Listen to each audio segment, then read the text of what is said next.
পুরীর মন্দিরের কাঠি দীঘায় জগন্নাথ বিতর্কে এবার রাজেশ দৈপতিকে শোকস করল পুরীর মন্দির কর্তৃপক্ষ। শাস্তির হুঁশিয়ারি কর্তৃপক্ষের। জগন্নাথ বিগ্রহ এবার পুরীর জগন্নাথ মন্দিরের সেবায়েত রাজেশ দৈপতি তথা রামকৃষ্ণ দাস মহাপাত্রকে শোকস করা হলো।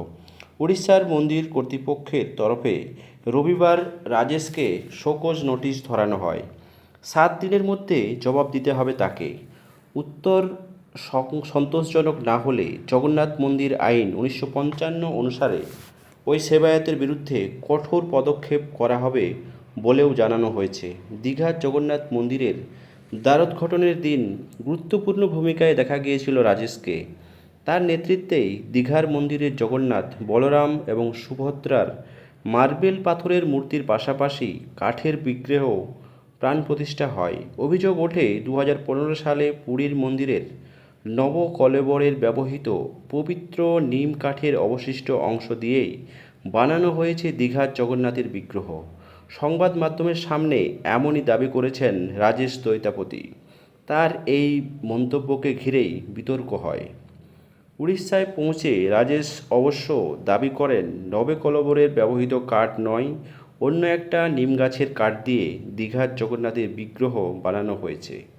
উড়িষ্যার মন্দির কর্তৃপক্ষের তরফে জানানো হয়েছে, জগন্নাথের বিগ্রহ তৈরিতে পরস্পর বিরোধী মন্তব্য করে কোটি কোটি ভক্তের বিভ্রান্ত করেছেন রাজেশ।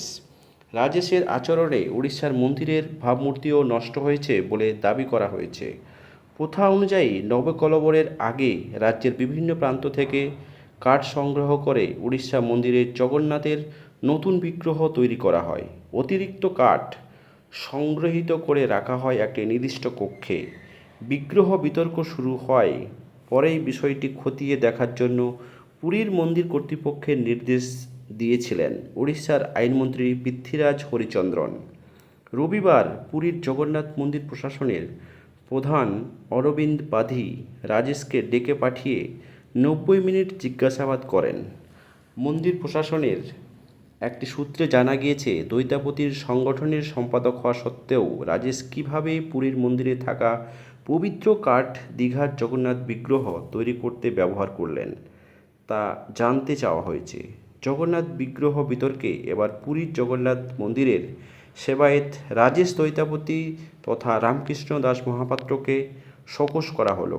উড়িষ্যার মন্দির কর্তৃপক্ষের তরফে রবিবার রাজেশকে শোকজ নোটিশ ধরানো হয়। 7 দিনের মধ্যে জবাব দিতে হবে তাকে। উত্তর সন্তোষজনক না হলে জগন্নাথ মন্দির আইন অনুযায়ী তাকে সেবায়েতের বিরুদ্ধে কঠোর পদক্ষেপ নেওয়া হবে বলেও কিন্তু জানানো আছে। এইদিকে মমতা বন্দ্যোপাধ্যায়কে নিয়ে যে সমস্ত কুৎসা রটেছে, তিনি নাকি এই সমস্ত চুরি করিয়েছেন, সেটা কিন্তু সম্পূর্ণরূপে তিনি অস্বীকার করেছেন। তিনি বলেছেন, আমার বাড়িতে অনেকগুলো নিম গাছ রয়েছে, তাই তার চুরি করাটা কোনো ইচ্ছা বা কোনো প্রচেষ্টা ছিল না বা নেই। তিনি বিরোধীদেরকে কটাক্ষ করেছে, তাদের প্রয়োজন হলে তার বাড়ি থেকে তিনি নিম গাছ দিতে পারবেন। এই মতো অবস্থায় এই যে দৈতাপতির বিরুদ্ধে পদক্ষেপ নেওয়া হয়েছে, সেটি কতখানি যুক্তিযুক্ত অবশ্যই আপনারা কমেন্ট বক্সে কমেন্ট করে জানাবেন।